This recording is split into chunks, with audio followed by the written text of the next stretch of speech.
ಮಂಗಳೂರಲ್ಲಿ ಹಲವು ರೀತಿಯ ದೋ ನಂಬರ್ ಬಿಸ್ನೆಸ್ಗಳಿವೆ. ಅದು ಗುಜರಿ ವ್ಯವಹಾರ ಇರ್ಬೋದು, ಈ ಕದ್ದ ವೆಹಿಕಲ್ಗಳ ಡೀಲಿಂಗ್ ಇರ್ಬೋದು, ಮತ್ತೊಂದಿರ್ಬೋದು. ಆದರೆ ಎಲ್ಲದಕ್ಕಿಂತಲೂ ಹೆಚ್ಚಾಗಿ ದುಡ್ಡು ಮಾಡಿದಂತಹ ಸದ್ದು ಮಾಡಿದಂತಹ ವ್ಯವಹಾರ ಅಂದರೆ ಡೀಸೆಲ್ ವ್ಯವಹಾರ. ಈ ಡೀಸೆಲ್ ವ್ಯವಹಾರ ಅಂತ ಹೇಳಿದ ಕೂಡಲೇ ಈ ಟ್ಯಾಂಕರ್ಗಳಿಂದ ಡೀಸೆಲ್ ಕದ್ದು ಮಾರಾಟ ಮಾಡೋದು, ಈ MRPL ಪೈಪ್ಲೈನಿಂದ ಡೀಸೆಲ್ ಕದಿಯುವುದು, ಅದನ್ನು ಮಾರಾಟ ಮಾಡೋದು, ಈ ರೀತಿಯೆಲ್ಲ ವ್ಯವಹಾರಗಳಿವೆ. ಇಲ್ಲಂತೇನಿಲ್ಲ. ಅದರಲ್ಲಿ ಕೆಲವು ಮಂದಿಯಲ್ಲಿ ಇನ್ವಾಲ್ವ್ ಆಗಿದ್ದವರಿದ್ದಾರೆ, ಸಿಕ್ಕಿ ಬಿದ್ದವರಿದ್ದಾರೆ, ಸಿಕ್ಕಿ ಬೀಳದವರಿದ್ದಾರೆ, ದುಡ್ಡು ಮಾಡಿದವರಿದ್ದಾರೆ, ಸಮಾಜದಲ್ಲಿ ಪ್ರತಿಷ್ಠಿತ ವ್ಯಕ್ತಿಗಳಾಗಿ ಗುರುತಿಸಿಕೊಂಡವರು ಇದ್ದಾರೆ ಆ ವ್ಯವಹಾರದಲ್ಲಿ, ಇಲ್ಲಂತ ಏನಿಲ್ಲ. ಅಂಥ ಒಂದು ವ್ಯವಹಾರ ಯಾವ ರೀತಿ ನಡೀತದೆ ಅನ್ನೋದಕ್ಕೆ ಈ ಒಂದು ಕತೆ ಎಕ್ಸಾಂಪಲ್. ಈ ಮಂಗಳೂರಿನಲ್ಲಿ ಈಗ Indian oil corporation, Bharat petroleum ಮತ್ತು HPCL ಅಂತ 3 ಬೇರೆ ಬೇರೆ ಡಿಪೋಗಳಿವೆ. ಮೊದಲು ಒಂದೇ ಇತ್ತು, IOC ಮಾತ್ರ ಇತ್ತು, ಇಂಡಿಯನ್ ಆಯಿಲ್ ಕಾರ್ಪೊರೇಷನ್ ಮಾತ್ರ ಇತ್ತು. ಅದು ತಣ್ಣೀರುಬಾವಿ ರೋಡಲ್ಲಿ. ಅದ ನಂತರ BPC ಆಗಿರೋದು ಬೈಕಂಪಾಡಿಯಲ್ಲಿ. MRPL ಬಂದ ಮೇಲೆ SPCL ಆಗಿರೋದು ಸುರತ್ಕಲ್ ಕಾನದಲ್ಲಿ.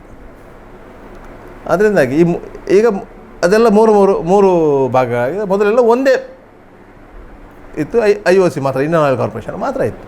ಅದರಿಂದ ಎಲ್ಲ ಟ್ಯಾಂಕರ್ಗಳಿಗೆ ಅಲ್ಲೇ ಡೀಸೆಲ್ ಪೆಟ್ರೋಲು ಲೋಡ್ ಆಗಬೇಕಿತ್ತು. ಅದು ಅಲ್ಲದೆ ಬಾಂಬೆ ಹೈ ಇಂದ ನಾಫ್ತಾ ಬರ್ತಾಯಿತ್ತು ಪೈಪ್ಲೈನ್ ಮೂಲಕ. ಅದು ಎಲ್ಲಿಗೆ? MCFಗೆ. ಆ ನಾಫ್ತಾವನ್ನು ಕದೀತಾಯಿದ್ರು. ಅದರಲ್ಲಿ ಹೋಲ್ ತೆಗಿಲಿಕ್ಕೆ ಹೋಗಿ ಒಬ್ಬ ಪೆತ್ತಬಬುಟ್ಟಿ ಅಂತೇಳಿ ಒಬ್ಬ ಹೊಂಡಕ್ಕೆ ಬಿದ್ದು ಸತ್ತು ಹೋಗಿದ್ದ. ಇದೆಲ್ಲ ಆಗಿತ್ತು. ಹಾಗೆ ಈ IOCಯಿಂದ ಲೋಡಾಗಿ ಹೋಗುವಂತಹ ಟ್ಯಾಂಕರ್ಗಳಿಂದ ಡೀಸೆಲ್ ಮತ್ತು ಪೆಟ್ರೋಲ್ಗಳನ್ನು ಕದ್ದು ಮಾರುವಂಥ ಒಂದು ಜಾಲ ಭಾರಿ ದೊಡ್ಡ ಮಟ್ಟದಲ್ಲಿತ್ತು. ಇಲ್ಲಿ ಯಾವ ಮಟ್ಟದಲ್ಲಿತ್ತು ಅಂತ ಹೇಳಿದರೆ, ಒಂದೊಂದು ಕಡೆಯಲ್ಲಿ ಒಬ್ಬೊಬ್ಬರು ವ್ಯವಹಾರ ಮಾಡ್ತಾಯಿದ್ರು.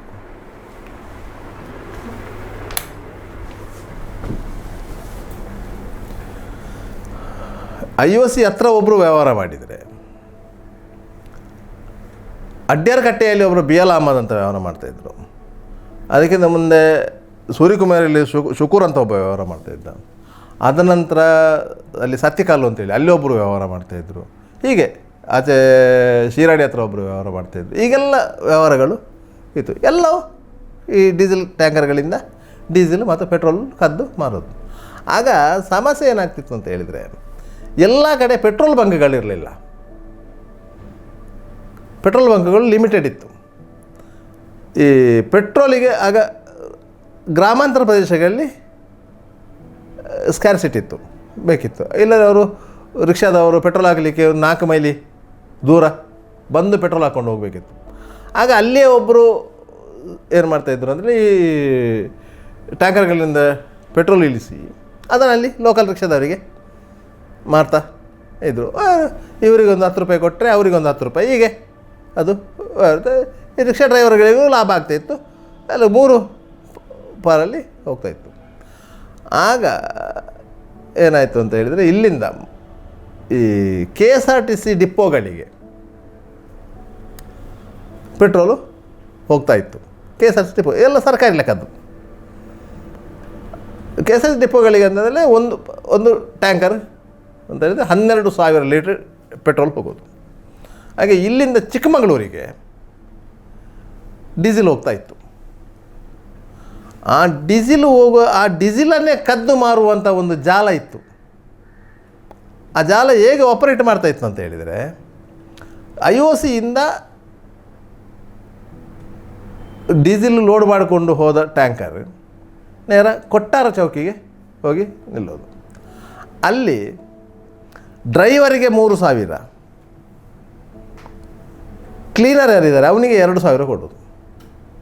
ಕೊಟ್ಟು ಈ ಟಪ್ಪಲ್ಲಿ ಇರ್ತದೆ ಡಾಕ್ಯುಮೆಂಟ್ಸ್, ಅದು ಡೀಸೆಲ್ ಲೋಡ್ ಆದ ಡಾಕ್ಯುಮೆಂಟ್ ಎಲ್ಲಿಗೆ?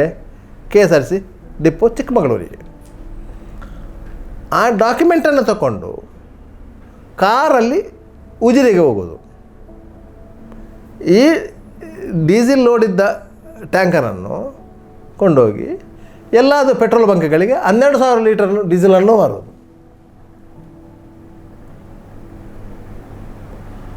ಅದು ಡೀಸೆಲ್ ಬ್ಯಾಂಕಿನ ಮ್ಯಾನೇಜರಿಗೆ ಮತ್ತು ಇವರಿಗೆ ಸಂಪರ್ಕ. ಅದು ಅವನಿಗೆ ಆಗ ಡೀಸೆಲಿಗೆ 30 ರೂಪಾಯಿ ಇದ್ದರೆ ಅವನಿಗೆ 20 ರೂಪಾಯಿಗೆ ಇವರು ಡೀಸೆಲ್ ಕೊಡ್ತಾಯಿದ್ರು. ಅವನಿಗೆ ಮ್ಯಾನೇಜರಿಗೆ ಏನಾಯಿತು, 1 ಲೀಟರ್ ಡೀಸೆಲಲ್ಲಿ 10 ರೂಪಾಯಿ ಸಿಕ್ಕಿದಾಗಾಯಿತು. 12,000 ಲೀಟರ್ ಡೀಸೆಲಲ್ಲಿ 1,20,000 ಸಿಕ್ಕಿದಾಗಾಯಿತು. ಅವನಿಗೆ ಅದು 2 ದಿವಸದಲ್ಲಿ ಖಾಲಿ ಆಗ್ತದೆ. ಆಯಿತಾ? ಈ ಡಾಕ್ಯುಮೆಂಟನ್ನು ಇವ್ರು ಇಟ್ಕೊಂಡು ಉಜಿರೆಗೆ ಹೋಗ್ತಾರಲ್ಲ, ಉಜಿರೆಗೆ ಚಿಕ್ಕಮಗಳೂರು KSRTC ಡಿಪೋದ ಟರ್ಮಿನಲ್ ಮ್ಯಾನೇಜರ್ ಮತ್ತು ಅಲ್ಲಿನ ಸ್ಟೋರು ಕೀಪರ್ ಇವರು ಅಲ್ಲಿಗೆ ಬರೋದು. ಅಲ್ಲಿನ ಸೀಲು ಗೀಲೆಲ್ಲ ಇಟ್ಕೊಂಡು ಬಂದು ಅಲ್ಲಿ ಸೀಲ್ ಹಾಕಿ ಈ ಡಾಕ್ಯುಮೆಂಟನ್ನು ವಾಪಸ್ ಕೊಡೋದು. ಎಲ್ಲಿ? ಉಜಿರೆಯಲ್ಲಿ. ಈ ಡಾಕ್ಯುಮೆಂಟ್ ಬಂತಲ್ಲ, ಆಗ ಏನಾಯಿತು, ಈ 12,000 ಲೀಟರ್ ಡೀಸೆಲ್ ಹೋಗಿ ಚಿಕ್ಕಮಗಳೂರು KSRTC ಡಿಪೋದಲ್ಲಿ ಅನ್ಲೋಡ್ ಆಗಿದೆ ಅನ್ನುವಂಥ ಒಂದು ಡಾಕ್ಯುಮೆಂಟ್ ಕ್ರಿಯೇಟ್ ಆಯಿತು. ಡೀಸೆಲ್ ಅಲ್ಲಿ ಹೋಗಿರೋದೇ ಇಲ್ಲ. ಡಾಕ್ಯುಮೆಂಟ್ ಆ ಡಾಕ್ಯುಮೆಂಟ್ ತಂದರು ಇಟ್ಟು. ಮರುದಿವಸ ಬೆಳಿಗ್ಗೆ ಟ್ಯಾಂಕರ್ ಖಾಲಿ ಆಯಿತು. ಡ್ರೈವರ್ ಕಂಡಕ್ಟ್ರು ಬಂದರು, ಅವರ ಕೈಗೆ ಈ ಡಾಕ್ಯುಮೆಂಟು ಕೊಟ್ಟರು. ಡ್ರೈವರ್ ಕಂಡಕ್ಟ್ರು ಸೇಫಾ? ಗಾಡಿಯು ಚಿಕ್ಕಮಗಳೂರು ಹೋಗಿ ಬಂತ? ನಷ್ಟ ಏನಿದೆ? ಏನಿಲ್ಲ, ಎಲ್ಲವೂ ಲಾಭವೇ. ಅದನ್ನು ಕೊಂಡೋಗಿ ಪುನಃ ಮರುದಿವಸ ಕೊಂಡೋಗಿ ಆ ಡಾಕ್ಯುಮೆಂಟನ್ನು ಕೊಂಡೋಗಿ IOCಗೆ ಮುಟ್ಟಿಸಿದರೆ ಆಯಿತು. ಅದರ ನಂತರ ಅದೇ ಟ್ಯಾಂಕರಿಗೆ ಮತ್ತೊಂದು ಲೋಡು ಬರುತ್ತೆ. ಈ ರೀತಿ 17 ಟ್ಯಾಂಕರ್ಗಳಿಂದ ಡೀಸೆಲ್ ಕದ್ದಿದ್ದಾರೆ. ಒಟ್ಟು 18 ಲೋಡು. ಒಂದು ಲೋಡ್ ಅಂದರೆ 12,000 ಲೀಟರ್. ಅಂದರೆ ಅದು ಕದ್ದರೆ KSRTC ಡಿಪೋದಲ್ಲಿ ಗೊತ್ತಾಗಬೇಕಲ್ಲ, ಅಲ್ಲಿ ಲೋಡು, ಅಲ್ಲಿ ಡೀಸೆಲ್ ಸ್ಟಾಕ್ ಇರಬೇಕಲ್ಲ. ಅದು ಡೀಸೆಲಲ್ಲಿ ಎಂಟಿ. ಅದು KSRTC ಒಳಗೆ ಏನಾದರೂ ಗೊತ್ತಾಗಿ ಇಲ್ಲಿ ಚಿಕ್ಕಮಗಳೂರು KSRTCಯಲ್ಲಿ ಅವರು ಅದನ್ನು ಇದಾಗಿ, ಅದು KSRTCಯಲ್ಲಿ ಒಂದು ವಿಜಿಲೆನ್ಸ್ ಅಂತ ಒಂದು ಸ್ಕ್ವಾಡ್ ಇದೆ. ಆ ಸ್ಕ್ವಾಡ್ನವರು ಬಂದು ಚೆಕ್ ಮಾಡಿದರು. ಚೆಕ್ ಮಾಡಿದಾಗ ಇಲ್ಲಿ 18 ಲೋಡು ಡೀಸೆಲ್ ಶಾರ್ಟೇಜ್ ಇದೆ. ಅಧಿಕಾರಿಗಳು ಹೇಳೋದು ಆ ಡೀಸೆಲ್ಗಳನ್ನು ನಾವು KSRTC ಬಸ್ಗಳಿಗೆ ತುಂಬಿಸಿದ್ದೇವೆ ಅಂತೇಳಿ. ತುಂಬಿಸಿದ್ದಕ್ಕೆ ದಾಖಲೆ ಇಲ್ಲ. ತುಂಬಿಸಿದರೆ ಡ್ರೈವರು ದಾಖಲೆಗೆ ಸಿಗ್ನೇಚರ್ ಹಾಕಬೇಕಲ್ಲ, ಅದಕ್ಕೆ ದಾಖಲೆ ಇಲ್ಲ. ಅದರಿಂದಾಗಿ ಒಟ್ಟಿಗೆ 18 ಲೋಡು ಮಿಸ್ಯೂಸ್ ಆಗಿದೆ, ಮಿಸ್ಅಪ್ರೋಪ್ರಿಯೇಷನ್ ಆಗಿದೆ ಅಂತೇಳಿ ಅವರಿಗೆ ಕನ್ಫರ್ಮ್ ಆಗಿ ಅವರು ಚಿಕ್ಕಮಗಳೂರು ಟೌನ್ ಪೊಲೀಸ್ ಸ್ಟೇಷನ್ಗೆ ಕಂಪ್ಲೇಂಟು ಕೊಡ್ತಾರೆ. ಯಾರು? ವಿಜಿಲೆನ್ಸ್ನವರು. ಹಾಗೆ ಅಲ್ಲಿ ಕೇಸ್ ದಾಖಲಾಗೈತೆ. ಎಷ್ಟು? 17 ಟ್ಯಾಂಕರ್ಗಳ ಮೇಲೆ. ಅದರ ಡ್ರೈವರು, ಕಂಡಕ್ಟ್ರು, ಅವರು ಎಕ್ಕಿಸ್ಗಳು 17 ಅಂದರೆ ಒಟ್ಟಿಗೆ 34 ಮಂದಿ. 5 ಮಂದಿ KSRTC ಅಫಿಷಿಯಲ್ಸ್, ಅಲ್ಲಿನ ಟರ್ಮಿನಲ್ ಮ್ಯಾನೇಜರು, ಅಲ್ಲಿನ ಕ್ಲರ್ಕು, ಅಲ್ಲಿನ ಸ್ಟೋರ್ ಕೀಪರು, ಇವರೆಲ್ಲ. ಅದರಲ್ಲಿ ಪೊಲೀಸ್ನವರು ಇದ್ದವರೆಲ್ಲ ಹಿಡಿತಾರೆ, 2 ಹೊರತುಪಡಿಸಿ. ಮತ್ತು ಕೆಲವರಿಗೆ ಅದರಲ್ಲಿ ಟರ್ಮಿನಲ್ ಮ್ಯಾನೇಜರ್ ಅವರಿಗೆ ಆ್ಯಂಟಿಸಿಪೇಟೆಡ್ ಬೇಲ್ ಏನಾಯಿತು, ಬಾಕಿ ಅವರಿಗೆಲ್ಲ ಎಲ್ಲರೂ ಹಿಡಿದ್ರೆ ಎಂಥದ್ದು. ಚಿಕ್ಕಮಗಳೂರು ಪೊಲೀಸ್ ಟೀಮು ಕಡಿಮೆ ಒಂದು ತಿಂಗಳು ಮಂಗಳೂರಲ್ಲೇ ಇತ್ತು. ಯಾಕಂದರೆ ಏನು ಟ್ಯಾಂಕರ್ಗಳು ಓಡಾಡೋದು IOC ಇದ್ದರೆ ಓಡಾಡಬೇಕಲ್ಲ, ಬೇರೆ ದಾರಿ ಇಲ್ಲಲ್ಲ. ಎಲ್ಲಿದ್ದು ಇಷ್ಟು ಟ್ಯಾಂಕರ್ಗಳನ್ನು ಸೀಸ್ ಮಾಡಿದರು. ಸೀಸ್ ಮಾಡಿ ಅಲ್ಲಿ ಮಾಡಿದ್ರು. ಇಷ್ಟು ಮಂದಿಯನ್ನು ಅರೆಸ್ಟ್ ಮಾಡಿದರು. 17 ಟ್ಯಾಂಕರ್ಗಳಿಂದ 34 ಮಂದಿ, ಅಂದರೆ 2 ಮಂದಿ ಸಿಕ್ಕಿಲ್ಲ, 2 ಡ್ರೈವರ್ಗಳು. ಬಾಕಿಯವರೆಲ್ಲ ಅರೆಸ್ಟ್ ಆದರು. ಅದರಲ್ಲಿ ಇಲ್ಲಿಂದ ವಕೀಲರು ಒಂದು ರಾಶಿ ವಕೀಲರು ಹೋದರು ಚಿಕ್ಕಮಗಳೂರಿಗೆ. ಹೋಗಿ ಅಲ್ಲಿ ಆರ್ಗ್ಯುಮೆಂಟ್ ಮಾಡಿ, ಅದರಲ್ಲಿ ಏನೋ 490 ಕೇಸ್ ಇರೋದು. ಮತ್ತು ಅವರಿಗೆಲ್ಲ ಜಾಮೀನು ಆಯಿತು, ಅವರಿಗೆ ಟರ್ಮಿನಲ್ ಮ್ಯಾನೇಜರ್ ಇವರಿಗೆ ಕೆಲವರಿಗೆ ಆ್ಯಂಟಿಸಿಡೆಂಟ್ ಬೇಲ್ ಆಯಿತು, ಹೀಗೆಲ್ಲ ಆಯಿತು. ಹೀಗೆಲ್ಲ ಆಗಿ ಆ ಇಬ್ಬರು ಡ್ರೈವರ್ಗಳಿದ್ದಾರಲ್ಲ, ಒಬ್ಬ ಕುಶಾಲಪ್ಪ ಮತ್ತೊಬ್ಬ ಜನಾರ್ದನ್ ಅಂತೇಳಿ, ಇವರಿಬ್ಬರು ಸಿಗಲೇ ಇಲ್ಲ ಅದರಲ್ಲಿ ಕೇಸಲ್ಲಿ. ಅದ ನಂತರ ಅವರನ್ನು ಕೊಂಡೋಗಿ ಅಲ್ಲಿ ಕೋರ್ಟಿಗೆ ಪ್ರೊಡ್ಯೂಸ್ ಮಾಡಿ ಮತ್ತೆ ಜಾಮೀನು ಮಾಡಿಸಿರೋದು. ಮತ್ತು ಆ ಕೇಸೆಲ್ಲ ಮತ್ತೆ ಬಿಟ್ಟು ಹೋಯ್ತಂತೆ. ಹಾಗೆ ಅಂಥ ಒಂದು ರ್ಯಾಕೆಟ್ ಇಲ್ಲಿತ್ತು. ಇದೇ ರೀತಿಯ ರ್ಯಾಕೆಟು MRPL ಸ್ಟಾರ್ಟ್ ಆಯ್ತಲ್ಲ, MRPLಲ್ಲೂ ಸುತ್ತಮುತ್ತ ನಡೀತಾ ಇದೆ. ಅದು ಈಗಲೂ ನಡೀತಾ ಇದೆ, ಇಲ್ಲ ಅಂತೇನಿಲ್ಲ ಈಗಲೂ. ಆದರೆ MRPL ಈಗ ನಡೀತಿರೋದು ಏನಂತ ಹೇಳಿದರೆ ಡಾಮರ್ ಬಿಸ್ನೆಸ್ಸು, ಡಾಮರ್ ಕದಿಯೋದು. ಈ ಡಾಮರ್ ಕದ್ರೆ ಈ ಡಾಮರನ್ನು ಎಲ್ಲಿಗೆ ಯಾರಿಗೆ ಮಾರುವುದು ಅಂತ ಆಗಬೇಕಲ್ಲ. ಈ ಕೆಲವು PWD ಕಾಂಟ್ರಾಕ್ಟರ್ಗಳಿರ್ತಾರೆ, ಈ ರೋಡು ಕಾಂಟ್ರಾಕ್ಟ್ ಮಾಡುವವರು ಎಲ್ಲಿರ್ತಾರೆ, ಅವರು MRPLಗೆ ಇಂಡೆಂಟ್ ಹಾಕಿ MRPLಲ್ಲಿ ಲೋಡ್ ಪರ್ಚೇಸ್ ಮಾಡಬೇಕು. ಅವರಿಗೆ ಲೋಡ್ ಅಗತ್ಯ ಇರೋದಿಲ್ಲ, ಅವರಿಗೆ 10 ಬ್ಯಾರಲ್ಲು 20 ಬ್ಯಾರಲ್ಲು ಈ ರೀತಿ ಅಗತ್ಯ ಇರ್ತದೆ, ಚಿಕ್ಕ ಚಿಕ್ಕ ಪ್ಯಾಚ್ ವರ್ಕ್ಗಳಿಗೆ. ಆಗ ಅವರು ಯಾವುದಕ್ಕೆ ಮೊರೆ ಹೋಗ್ತಾರೆ, ಇಂಥ ಕಳ್ಳತನದಿಂದ ತೆಗೆದ ಡಾಮರ್ಗಳಿಗೆ ಮೊರೆ ಹೋಗ್ತಾರೆ. ಹಾಗೆ ಇಲ್ಲಿ MRPL ಪಕ್ಕ ಒಂದು 3 ಶೆಡ್ಗಳು ಕಾರ್ಯ ಮಾಡ್ತಾಯಿತ್ತು. ಒಂದು ಪ್ರಕಾಶಣೆ ಅವ್ರದ್ದು, ಮುಲ್ಕಿ ಪ್ರಕಾಶಣೆ ಇತ್ತು, ಮತ್ತೊಂದು ಸುರತ್ಕಲ್ನ ಹಿದಾಯತಿತ್ತು, ಮತ್ತೊಂದು ಯಾರ್ದೋ ಒಂದು ಶೆಡ್ ಇತ್ತು. ಈ 3 ಶೆಡ್ಗಳು ಕಾರ್ಯ ನಿರ್ವಹಣೆ ಮಾಡ್ತಾಯಿತ್ತು. ಎಲ್ಲ ಕದಿದೆ, ಅದರಲ್ಲಿ ಡೌಟ್ ಏನಿಲ್ಲ, ಆಯಿತಾ. ಆಗ ಸುರತ್ಕಲ್ಲಲ್ಲಿ TR ಜಗನ್ನಾಥಲ್ಲಿ ಸಬ್ ಇನ್ಸ್ಪೆಕ್ಟರ್ ಇದ್ದರು. ಸ್ಟೇಷನಿಗೆಲ್ಲ ಸೆಟ್ಟಿಂಗ್ ಇತ್ತು, ಎಲ್ಲವೂ ಇತ್ತು. ಸಾಧಾರಣ DSP ವರೆಗೆ ಅದು ವ್ಯವಸ್ಥೆಗಳು ಆಗಿತ್ತು. DSP ಇತ್ತು, DCIB ಇತ್ತು, ಆಗ CCB ಇರಲಿಲ್ಲ, DCIB ಇತ್ತು, ಈಗೆಲ್ಲ ವ್ಯವಸ್ಥೆಗಳಿತ್ತು. ಆ ರೀತಿ ನಡೀತಾ ಆಯ್ತು ಅಂತಾರೆ. ಆಗ ಒಬ್ಬ ಈ ವಿನಯ ಅಂತ ಹೇಳಿ ಈ ಪದವಿ ಅಂಗಡಿ ಅವ, ಇವನು ಈ ಬಿಸ್ನೆಸ್ಸಿಗೆ ಕೈ ಹಾಕ್ಲಿಕ್ಕೆ ಹೋದ. ಇವನಿಗೆ ಕೆಲವರು ಸಪೋರ್ಟ್ ಮಾಡಿದರು, ಮಾಡು ಅಂತೇಳಿ. ಅವರಿಗೆ ಏನಿತ್ತು ಅಂತ ಹೇಳಿದರೆ, ಇದರಲ್ಲಿ ನಮಗೊಂದು ಪಾಲು ಸಿಗ್ಬೋದು ಅಂತೇಳಿ. ಅದ ವಿನಯ್ ಛತ್ರಿ, ಅವನು ಏನು ಚಿಲ್ಲರೆ ಛತ್ರಿ ಏನಲ್ಲ. ಅವನು ಬಂದು ಎಲ್ಲಿ ಪೊಲೀಸರ ಹತ್ರ ಮಾತಾಡಿ ಅವನೊಂದು ಶೆಡ್ ಓಪನ್ ಮಾಡಿದರು. ಶೆಡ್ ಓಪನ್ ಮಾಡಿ ಈ ಬಾಕಿ 3 ಶೆಡ್ಗಳಿತ್ತಲ್ಲ, ಆ 3 ಶೆಡ್ಗಳಿಗೂ ಇವನಿಗೂ ಕಾಂಪಿಟೇಷನ್ ಸ್ಟಾರ್ಟ್ ಆಯಿತು. ಇದು ಇಲ್ಲಿಂದ ಮಾಲು SPCLಿಂದ ಒಳಗಿಂದ ಬರಬೇಕಲ್ಲ, ಬಂದವ ಅವ ಡ್ರೈವರು ಯಾವ ಶೆಡ್ಡಿಗೆ ನುಗ್ತಾನೆ ಅಲ್ಲಿ ಇಳಿಸಿ ಹೋಗ್ತಾನೆ. ಇವರು ಕಾಂಪಿಟೇಷನ್ ಏನು ಮಾಡಿದೆ ಅಂತ ಹೇಳಿದರೆ, ಅವ 10 ರೂಪಾಯಿ ಕೊಟ್ಟರೆ ನಾವು 12 ರೂಪಾಯಿ ಕೊಡ್ತೇವೆ ಅಂತೇಳಿ, ಇವು 12 ರೂಪಾಯಿ ಕೊಟ್ಟರೆ ಮತ್ತೊಬ್ಬ 14 ರೂಪಾಯಿ ಕೊಡ್ತೇವೆ ಅಂತೇಳಿ. ಅವನಿಗೆ ಡ್ರೈವರಿಗೇನು ಎಲ್ಲಿ ಜಾಸ್ತಿ ಸಿಗುತ್ತೆ ಅಲ್ಲಿ ಹೋಗಿ ಇಳಿಸ್ತಾರೆ. ಇಳಿಸಿದ ಡಾಮರು ಲೋಡಲ್ಲಿ ಕಡಿಮೆ ಆಯ್ತಂತಂದರೆ ಅದಕ್ಕೆ ಕಲ್ಲು ತುಂಬಿಸ್ತಾರೆ. ಡಾಮರನ್ನ ಯಾರು ಹೋಗಿ ಚೆಕ್ ಮಾಡಲಿಕ್ಕೆ ಹೋಗಲ್ಲ ಆಫೀಸರ್ಗಳು. ಡಾಮರನ್ನ ಯಾರು ಚೆಕ್ ಮಾಡಲಿಕ್ಕೆ ಹೋಗ್ತಾರಾ? ಇಲ್ಲ. ಡಾಮರನ್ನು ಇಳಿಸೋದ ರೀತಿಯೇ ಬೇರೆ. ಅದಕ್ಕೆ ಅದೊಂದು ಪೈಪ್ ಇದೆ, ಆ ಪೈಪಿಗೆ ಬೆಂಕಿ ಹಾಕಿ ಅದರ ನಂತರ ಅದನ್ನು ಇಳಿಸುವುದು. ನೀರಾಗಿ ಬರಬೇಕು, ಇಲ್ಲದ ಅದು ಗಟ್ಟಿ ಇರ್ತದೆ, ಟ್ಯಾಂಕರ್ನಲ್ಲಿ ಗಟ್ಟಿ ಇರ್ತದೆ. ಅದು ಇಳಿಬೇಕಂತಂದರೆ ಅದಕ್ಕೆ ಬೆಂಕಿ ಹಾಕಬೇಕು.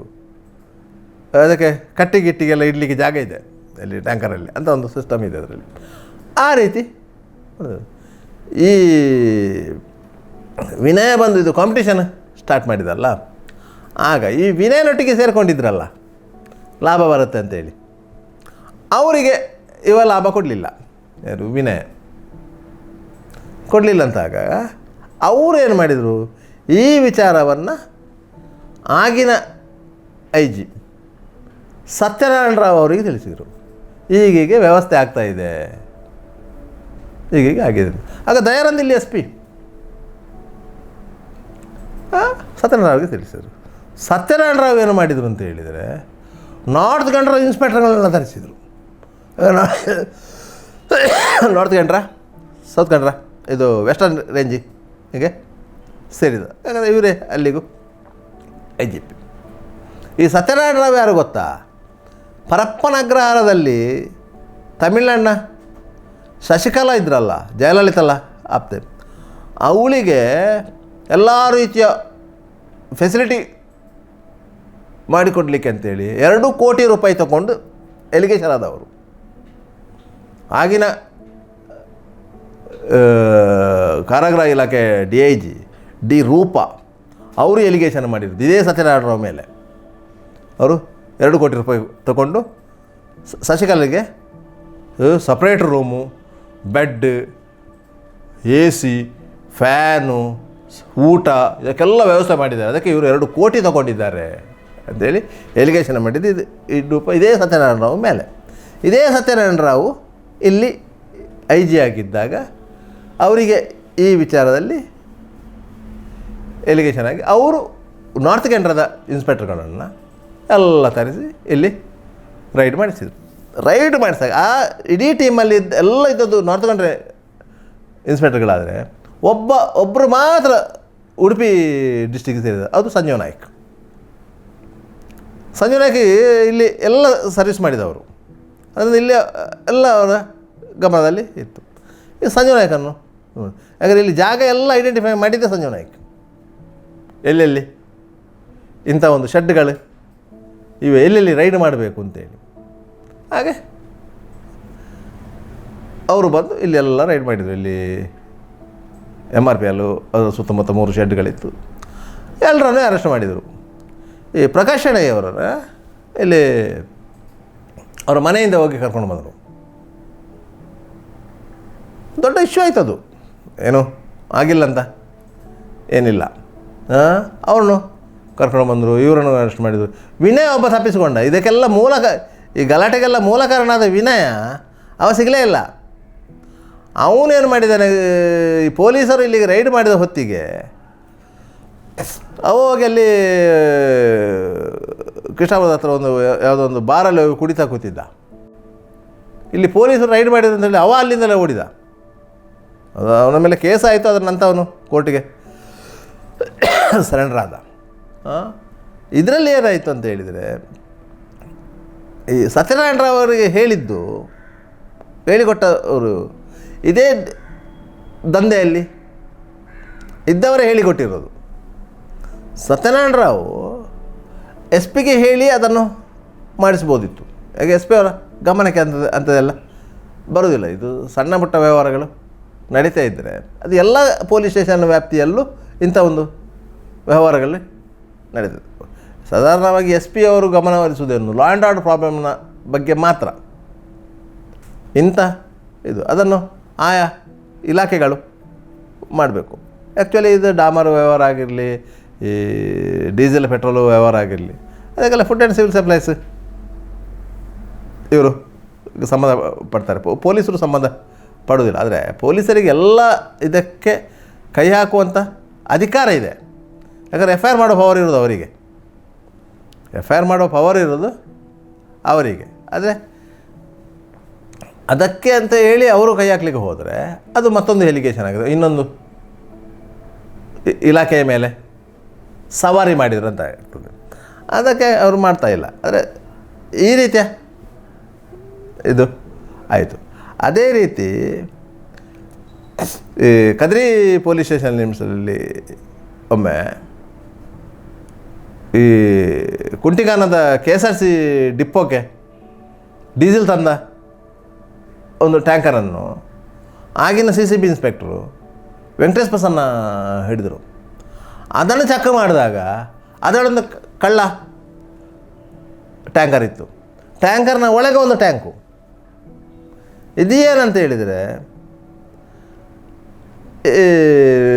ಡೀಸೆಲ್ ಅನ್ಲೋಡ್ ಆಗುವಾಗ ಆ ಟ್ಯಾಂಕಿನ ಬಾಗಿಲನ್ನು ಓಪನ್ ಮಾಡೋದು. ಅದರಲ್ಲಿ ಕಡಿಮೆಯಿಂದ 600ರಿಂದ 800 ಲೀಟ್ರ್ ಉಳಿತಾ ಇತ್ತು. 12,000 ಲೀಟ್ರ್ ಡೀಸೆಲ್ ಅನ್ಲೋಡ್ ಆಗುವಾಗ 800 ಲೀಟ್ರ್ ಡೀಸೆಲ್ ಆ ಎಕ್ಸ್ಟ್ರಾ ಟ್ಯಾಂಕರಲ್ಲಿ ಉಳಿತಾ ಇತ್ತು. ಅದು ಬಿಲ್ಟ್ ಮಾಡೋದು. ಅದರಲ್ಲಿ ಏನಾಗ್ತದೆ ಅಂತ, ಅದರಿಂದ ಒಂದು ಪೈಪು ಬಂದು ನೇರವಾಗಿ ಈ ಡೀಸೆಲ್ ಟ್ಯಾಂಕಿಗೆ ಕನೆಕ್ಟ್ ಆಗ್ತಾಯಿತ್ತು.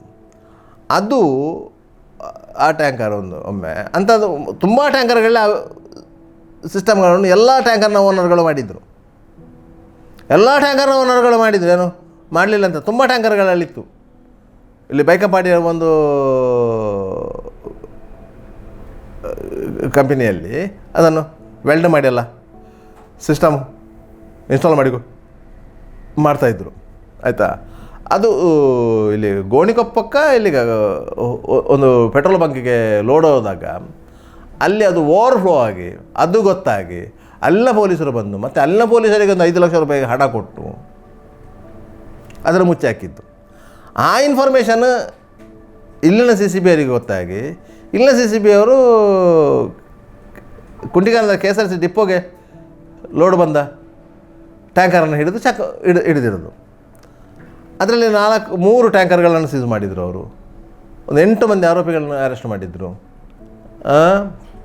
ಆ ಕೇಸು ಈಗಲೂ ಟ್ರಯಲ್ ಆಗ್ತದೆ. ಈ ರೀತಿಯ ಒಂದು ವ್ಯವಹಾರಗಳು ದಕ್ಷಿಣ ಕನ್ನಡ ಜಿಲ್ಲೆಯಲ್ಲಿ ಇದಕ್ಕೆ ಸಂಬಂಧಪಟ್ಟೆ ನಡೀತಾ ಇತ್ತು.